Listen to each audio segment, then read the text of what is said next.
सांगली छत्रपती शिवाजी महाराज महाराजस्व अभियानांतर्गत सेवा पंधरवडा। महाराष्ट्र शासनाच्या महसूल व वन विभागाच्या सूचनेनुसार छत्रपती शिवाजी महाराज महाराजस्व अभियानांतर्गत पंतप्रधान नरेंद्र मोदी यांचा वाढदिवस दिनांक 17 सप्टेंबर ते राष्ट्रपिता महात्मा गांधी यांची जयंती दिनांक 2 ऑक्टोबर या कालावधीत सेवा पंधरवडा साजरा करण्यात येणार आहे। सांगली अप्पर तहसीलदार कार्यालयाच्या कार्यक्षेत्रातील सांगली, कुपवाड, बुधगाव, कसबे डिग्रज व कवटेपिराण या 5 महसूल मंडळातील 29 गावांमध्ये हा उपक्रम राबवला जाणार असून शेतकऱ्यांच्या दैनंदिन जीवनाशी निगडीत शिवार, पाणंद रस्ते व गृहनिर्माण उपक्रमांना विशेष प्राधान्य दिले जाणार आहे। या कालावधीत 3 टप्प्यात उपक्रम राबवले जाणार आहेत। पहिल्या टप्प्यात 17 ते 22 सप्टेंबर पाणंद रस्त्यांचे सर्वेक्षण, रस्ता अदालत, सीमांकन व अतिक्रमण हटवण्याची कामे होतील। दुसऱ्या टप्प्यात 23 ते 27 सप्टेंबर सर्वांसाठी घरे या मोहिमेत अतिक्रमित बांधकामांचे सर्वेक्षण, गावठाण वाढ योजनेचा आढावा व घरकुल पात्र लाभार्थींच्या याद्या तयार केल्या जातील। तिसऱ्या टप्प्यात 28 सप्टेंबर ते 2 ऑक्टोबर गाव नमुना नंबर 1 क अद्यावत करणे, पाणी पुरवठा नोंदी घेणे, पोटखराब जमिनी लागवडीखाली आणणे व भटक्या विमुक्त जातींच्या दाखल्यांसाठी मेळावे आयोजित केले जातील। या अभियानाचा लाभ सर्व नागरिकांनी घ्यावा असे आवाहन उपविभागीय अधिकारी उत्तम दिघे व अप्पर तहसीलदार अश्विनी वरुटे यांनी केले आहे। महाराष्ट्र शासनाच्या शासन निर्णयानुसार सेवा पंधरवड्याची सुरुवात आपण 17 सप्टेंबर म्हणजे उद्यापासून करतो आणि याच्यामध्ये 17 सप्टेंबर हा विशेष दिन असा की आपले भारताचे पंतप्रधान माननीय नरेंद्रजी मोदी सर यांचा उद्या जन्मदिन आहे। त्या जन्मदिनाच्या अनुषंगाने 2 आणि महात्मा गांधी जयंती 2 ऑक्टोबरपर्यंत हा सेवा पंधरवडा चालणार आहे। या सेवा पंधरवड्यामध्ये माननीय जिल्हाधिकारी अशोक काकडे सर आणि प्रांताधिकारी उत्तम दिघे सर यांच्या मार्गदर्शनाखाली सदरचा पंधरवडा आपण राबवत आहोत। हा पंधरवडा 3 टप्प्यामध्ये राबवला जाईल। पहिल्या टप्प्यामध्ये पाणंद रस्ता विषयक मोहीम घेतली जाईल। आता या पाणंद रस्ता मोहिमेमध्ये आज रोजी म्हणजे दिनांक 16 रोजी अप्पर तहसील कार्यक्षेत्रातील सर्वच गावांमध्ये शिवार फेरीचं आयोजन केलेलं आहे।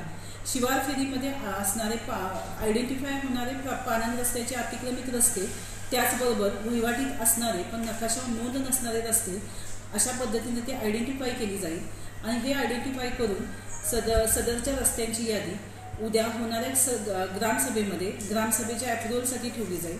आजच्या शिवार फेरीमध्ये ग्रामस्तरावरील सर्व शासकीय यंत्रणा, लोकप्रतिनिधी यांचा सहभाग राहील आणि उद्याच्या ग्रामसभेमध्ये या रस्त्यांच्या यादीला मान्यता घेतली जाईल।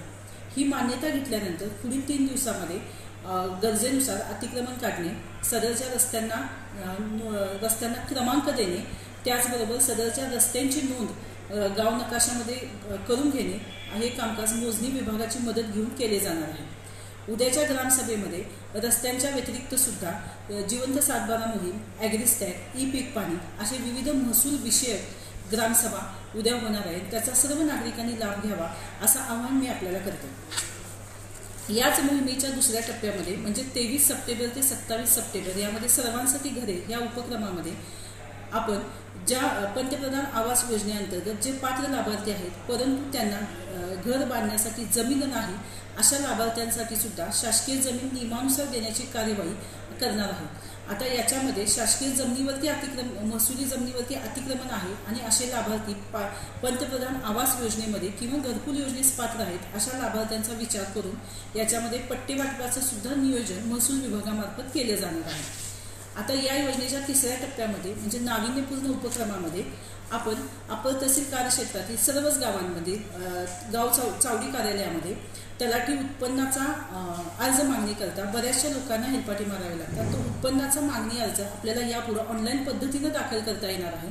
त्याचे स्कॅनर सुद्धा आम्ही तहसील स्तरावर आणि प्रत्येक चावडी कार्यालयामध्ये प्रसिद्ध केलेले आहेत आणि या स्कॅनरांमुळे नागरिकांना आपला उत्पन्नाचा मागणी अर्ज दाखल करता येणार आहे। त्या अनुषंगाने डॉक्युमेंट अपलोड करण्याची सुविधा सुद्धा या स्कॅनरच्या लिंकवरती दिलेली आहे।